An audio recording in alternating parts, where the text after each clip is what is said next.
Hello guys, welcome to How to Fix Tech. In this video guys, we are going to create the partition.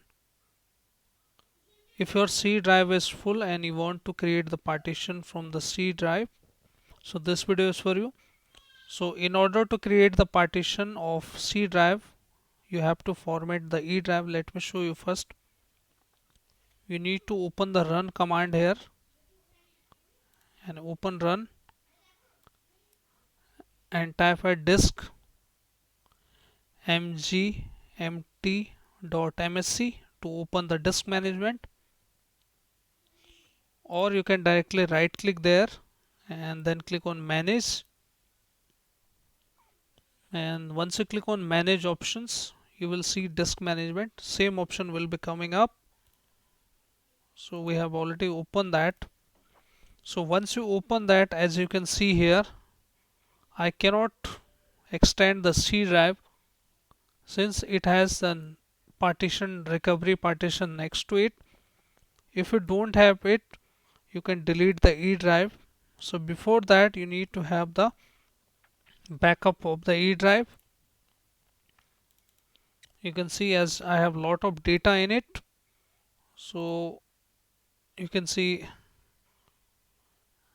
I have almost 50 GB of data, so I have to shrink the partition from it, like create the partition, next, unallocated, next. So D drive we have successfully made here. Okay, and once I refresh it, you can see, so now you can move the data from E drive to D drive. Okay, and later on you can delete the E drive later on, since we have backup the E drive data to D drive. So again go to this option, and this time we have to format the E drive. So make a right click and simply delete the volume. Let me show you with the D drive. Simply delete the volume. Next, now click on your E drive next to it and click on extend volume like this. Extend volume. Next,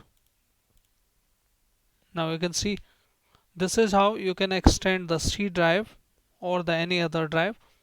But if there is a recovery partition next to C drive, you are not able to do that. So in this case guys, you need to install the software, the third party software you need to install. By default you cannot do this. Okay, so this is how, hope you understand that. So this is how you can do the partition of your E or the C drive. So thank you, thanks for watching How to Fix Tech.